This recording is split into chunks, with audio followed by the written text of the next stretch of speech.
Well, hello everybody, it's Dr. October here, and you're watching Doctor's Orders episode 4. Tit Anus. Haha, love that name.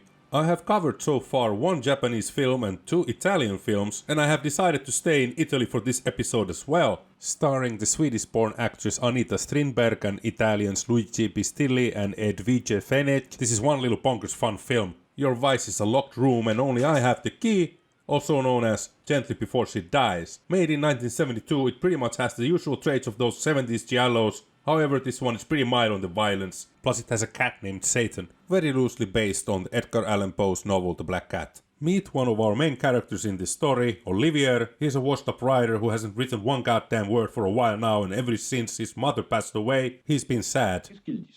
He's doing his nostalgia for mama thing. Italians love that bag, you know. Haha, I love that overdub. He's deeply depressed and upset at life, drowning himself in booze and orgies with hippies, all the while tormenting his wife on a daily basis, both physically and mentally. As you are about to see here, Olivier collects booze from the guests and pours everything to an empty fruit bowl, thus creating a punch bowl. Irene, his wife, once again is getting mentally prepared for the humiliation and torture she is about to receive. Bottoms up, my love. It is clear now that Olivier is a chauvinist cocksucker. Quaint customs you have here. Yes, my dear. Olivier is in a rhyming mood as well, it seems. His wife is ready to call it a day and launches out of the room when suddenly one of the guests starts to sing. Hi. What happens next is that everyone starts jamming to the song, clapping and whatnot, trying to lighten the mood and get everyone back into the party mode. It is now like a poor man's hair musical. Damn hippies. Enter Satan, the cat. Olivier's cat used to belong to his mother's. Later that evening, after the hippies had disbanded, Irene wants to provoke Olivier for being such a douche to her earlier. What is this? She's wearing something familiar. It is Olivier's deceased mother's gown, her evening dress. Wow, they both look super intense. Olivier has been provoked and he tells her to remove the dress. Make me! Oh, she is really pushing his buttons and in return gets slapped around. She falls, beaten down, emotionally worn, almost lifeless, and then is expected to do the hanky-panky. He clearly had some weird-ass relationship with his mother. His wife wearing that dress only seemed to have restarted his libido. Next morning the housemaid is tittle-tattling with a local old lady. This lady is there to collect empty bottles and is downright flabbergasted over the amount of booze that has been consumed the night before. She also used to work in this house as a maid for Olivier's mother, Esther. Hello there, Satan. You see, the name really is Satan. Meanwhile, Irene and Olivier are making their way to the center of the town. He needs to grab some books from a bookstore, obviously. Irene will wait. Here are the said books, handed out by this brunette. She asks Olivier, "Are we gonna meet at the usual place at the usual time?" Olivier is uncertain if he can make it. Listen, you can bag all that shit if you're working all the time. Yeah, hard to argue with that. Once they are back home, Irene notices Satan being awfully close to her precious birds, and this naturally makes her uneasy. Olivier notices this and tells her to quit it. Irene is like, "Oh, are you leaving? Are you coming home for dinner?"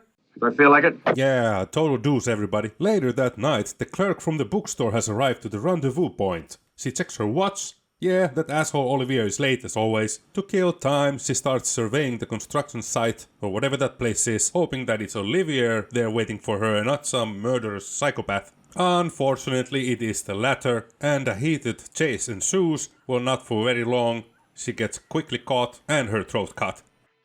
Satan makes another quick appearance the morning after the Polizia has arrived to Olivier's mansion. What do you want? They want to come inside and give Olivier a hard time by asking questions about his whereabouts last night. The chief knows that Olivier had a date with the clerk from the bookstore, and he starts by asking, what is his deal with hooking up with younger girls anyway? Irene says, they are all his ex-pupils. They all had the hots for him. The chief is like, alrighty, well, she was found dead this morning and you obviously are a suspect here, so don't go anywhere. Look, dude, I was stuck in the middle of nowhere last night due to a flat tire. And Irene confirms this reluctantly. Okay, so here we have another establishing shot with someone's hand in the frame. For bedtime reading, the housemaid has chosen a steamy magazine, but is soon distracted by the loud meowing of Satan the cat. She goes and has a closer look when she is jump scared by the good old thunder and lightning. Then suddenly she has the urge to stroke Olivia's mother's dress, removes her clothes and puts on the dress. Meanwhile, Olivia wakes up and in a drunken haze is not sure what he is seeing. Is that what I think, sir? Oh yes, he's definitely feeling it. Thunder and lightning strike again, prompting the housemaid to run to the door which has been left open by someone. She has a quick look outside. Hurry now, close that door so you don't get any drafts. There's another jump scare provided by Satan. She runs off to Olivier, but he is nowhere to be seen. She then gallops up the stairs, but behind the corner a hand comes out and grabs her by the throat. Oh, what a horrible gash. She lost the battle before it even began. Satan the cat seems to get a kick out of it. All that pandemonium disrupts Irene's sleep. She gets up to investigate. Suddenly the housemaid leaps towards Irene and with her last dying breaths, take her last breath. Satan the cat is still around, and as we know, Irene is not the biggest fan of that cat. I bet the feeling is mutual though. Oh, come on, it's a cute cat. Anyway, Olivier makes his way up the stairs, casually walking over the puddle of blood. Then he realizes the housemaid has been terminated. Irene is freaking out and she begs him to call the cops. Olivier asks if she's lost her mind. The cops will never believe he had nothing to do with this. He then persuades her to get rid of the body by burying it inside their wine cellar wall. Okay, these two have some serious masonry skills for making such a fine looking wall grave. Alas, someone disturbs the moment and rings the doorbell. And this someone is their delivery man who is there to deliver eggs and shit. Man, keep it down, boy. He is one horny hombre and shamelessly flirts with Irene, who is not really in the mood to say the least. In the wake of his failed flirting attempt, he proceeds by handing out a telegram which is addressed to Olivier. The telegram is from someone named Floriana, and the message says that she will arrive at the train station later that afternoon. Well, who is this Floriana character, you're asking yourself? She is Olivier's niece, and she's decided to come pay a visit after many years. Let's see what this additional character in the movie will yield. Okay, she's a no-show, so hey, hold your horses. Ah, she must be Floriana. Olivier is stupefied over what he's seeing. Ladies and gentlemen, may I present you a confident woman and a vixen, which she wasn't last time Olivier saw her. What's the matter? Never seen a hot niece before? Okay, let's get going. The sooner we are back home, faster I can start making moves at my hot niece here. Gonna score tonight. Aha, what do we have here? A dubious looking dude smoking dubiously a dubious cigarette. Satan! In the next scene we have almost like a chess game going on between Olivier and Floriana. Questions and witty remarks back and forth, sexual tension in the air. All Irene can do is play along, make sure not to upset Olivier. When out of the blue, Floriana starts shooting. If you couldn't get hard on. Now we'll never know where that conversation was headed. Olivier commands Irene to go answer the door, and look who we have here. It's that dubious dude bringing something to Irene, it seems like. What could that be? Olivier comes and has a look-see. What the hell is it? Well, it is your mother's dress, man. Olivier starts fuming because he had specifically requested Irene not to take the dress out for a wash, but clean it by herself. He then takes her elsewhere, out of Floriana's sight. Floriana lights up a fag to soothe that nicotine urge, but she hears Irene screaming in the distance. Later that night, Floriana is chillaxing on the bed, scribbling away. Olivier makes a poor excuse to come inside the room just to make his advances on her. What a smooth criminal this shitbag is, instantly going for the kneecaps. That does not work on Floriana, and she then calmly shows him the door. Just as the rejected asswipe is about to leave, she has one question. Is it true you slept with your mother, Oliviera? Floriana dropped the bomb. He does not satisfy her with an answer and exits. In the meantime, Irene is locked up in a room. Olivier put her in there. Satan the cat gets all playful and attacks her. Floriana hears all this and wakes up. She'll go have a closer look. She slowly heads towards the place she thinks the sounds were coming from. Conveniently the key is already there. All she needs to do is turn the key and see for herself what a baddie Olivier is.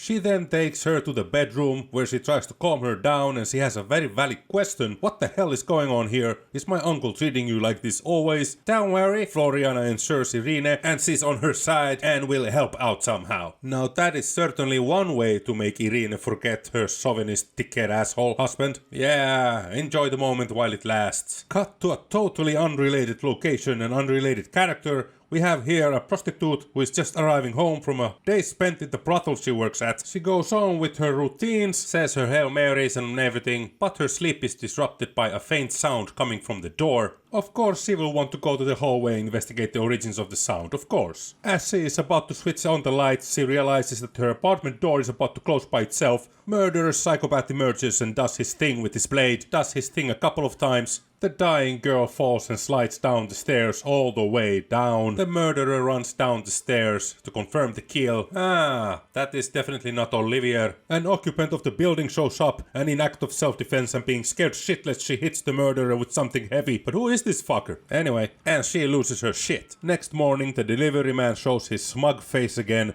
and is this time greeted by Floriana. He asks her where is the housemaid. She says hell if I know. But I like you, you're a handsome delivery man. Olivier comes and is like, what the hey? That's my niece, not yours. The delivery man asks Floriana to go out with him. She says yes, and here they are, just arrived to their love-making shack. Faster than you can say how much wood could a woodchuck chuck if a woodchuck could chuck wood. The horny couple are already naked and oh look who's there to perf out. Yeah, Olivier definitely wishes to be in that man's pants.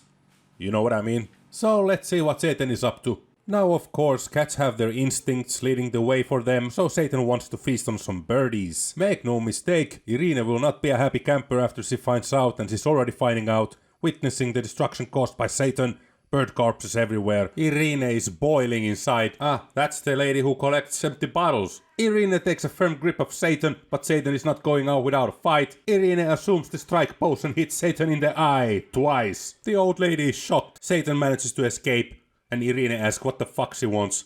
Just old bottles. Get out of here! Nope, she's not in mood for giving out empty bottles and she runs inside and throws the scissors. Later that evening, Floriana is comfortably sleeping while someone approaches her. Is this how the colored girl looked when you murdered her? Kapow! She thoroughly blurts out whatever is on her mind. She then offers Olivier a book called Embracing Life with a Micro Penis. There is anger and lust in his eyes. Whoa! He performs a breast measurement examination before he starts diddling with his knees. Ugh. Okay, let's check how's the old lady doing after that horrific encounter with Irene the other night. Aha, she's reporting the animal cruelty to the police there. Good citizen, bravo. Back at the house, holy shit, that was unexpected and gross. Okay, so Irene here woke up to the sounds made by none other than that cat Satan, which prompts her to go check on Floriana, who is in the bed with Olivier. She stays put and eavesdrops. Because I'm getting rid of her this time. Wowee, she really needs to stop. Ah, I hate that. Okay, now Irene is re-evaluating situation when Olivier comes from behind, gives a couple of slaps. After that walloping, Irene once again finds herself lying on the floor. Olivier gets an inspiration. He goes inside his study and starts typing his next big novel. With the little strength she has, Irene gets up, she contemplates her life. This is all too much to her at once now and decides to go for some fresh air and... what on earth is happening now? Ah, Satan! She wants to get some sort of satisfaction from something and it has become paramount to her to get rid of that cat for once and for all. Alright, that didn't work out for her and so she focuses on the next most hated thing on her list, Olivier. She grabs the scissors and goes for some reason down to the wine cellar. I hate it. To the wine cellar. Ah, there is the housemaid. Olivier has reopened the wall of the cellar, obviously in order to put Irene's body there once he is done with her. There the fucker is, blissfully typing away. Oh, I stand corrected, napping away. But Irene has something else in her mind, another ending to the story he had thought of. Slowly as she is preparing to strike, she relieves in her head those moments when that chauvinist fuckwad abused and hit her. Are you ready to get rid of the malfunctioning husband of yours? What? He had been typing his plans on how to kill Irene and get rid of her. Not the brightest of ideas if you ask me, but Olivier wakes up, she will not lose this chance and goes for the kill. Yeah, there you go, you did it. Floriana joins the party and is like all-knowing and fucking smart-ass, like things have gone according to some plan. Irene hysterically explains to Floriana that look, the dude wrote it all down that he will kill me and whatnot. Floriana is like, it took you so long to do this. I was waiting for you to kill him sooner, to be honest with you. And she then goes on about that she will keep her mouth shut If Irene gives all Olivia's mother's jewelry to her, Irene agrees to the blackmail and only asks Floriana to help her get rid of Olivia's body. Inside the wall it goes. Outside we have the dubious blondie eyeing at the house. What's his story anyways? Irene gives the jewelry to Floriana and asks her to just please stick with the deal, and as she is about to pour a drink, Floriana interrupts her and asks the following. Don't you think that my way of making you feel sleepy is far nicer? Yeah, why not? After the forfex coitus, Floriana silently gets up and wants to bail the scene of multiple murders, leave while she still can, while she's still winning. She grabs the jewelry on her way out and air kisses Irene while she's still asleep. She makes her way towards the exit, but what we have here again? Another twist? This is cooking out to be a delicious little bonkers affair, you'll see. Irene wakes up, she hears something downstairs, holy shitballs. Someone is seeking for vengeance. Who could that be typing on Olivia's typewriter? Floriana is still there. She's asking Irene, what the devil are you playing here? Who is that inside there? No one. What do we have here? A cigarette, burning cigarette. Clearly someone was there. Roxy brand, never tried that. This is really creeping the hell out of Floriana. She's lost her sense of humor by now. Irene begs her to stay until the next day as she had promised so, but Floriana is like, dream on, Tootsie, and departs that madhouse. Hey, what the hell is this? It's that dubious blondie. Well, butter my butt and call me a biscuit. It turns out that the dubious blondie and Irene were all this time in cahoots. Floriana and the delivery guy are now burning rubber. Out of the fucking blue, someone throws oil on the road, which, needless to say, causes the motorcycle to spin and fall. No way that she would have gotten away with all this in a movie like this. She kinda deserved it, but I do feel sorry for the delivery guy. He was just horny. Later that day, after all the hard work with killings, mindfuckery, cats and sex, all we are missing is zombies, Irene and her partner in crime go for a walk next to a mountain cliff. Hey baby, it's really nice view up here. Why? She gets back home, getting ready to have a victory champagne over the rotting corpse. What the fuck? Well, I wonder what the chief of police is there to smell. The thing is, Irene is accused of a cruel crime, animal cruelty. They will need to investigate the matter and come inside. You all remember that old lady who collected bottles? Thanks to her, the shit is gonna hit the fan, and that fan will be directed at Irene, if you know what I'm saying. While the cops are enjoying their beverages, they all hear a cat meowing somewhere. This of course makes the police be even more hands-on there, since it seems the case is going to be closed any moment now. They have to get the cat and take it to the vet, if need be. Irene's last feeble attempt to bribe the chief of police with an expensive bottle of wine seems that he's taken the bribe, but be still my beating heart. They hear the cat meowing once again. It seems to come behind those wine barrels. The other officer gets his hands dirty, getting right in there to finger the hole. Irene knows, but she doesn't know. Chief of police is trying to calm her down. Nothing can go wrong here with us. Just chill, lady. Same time, the other officer is just about to make a breakthrough with the wall. That bastard Olivia is exhumed, as well as that cat. I see what you did there, movie, I see. And that is the conclusion of this film. In a nutshell, a lot happens in this movie, and then again, not so much, if you know what I mean. Anyway, thanks for watching. Bye bye. Have a wonderful day.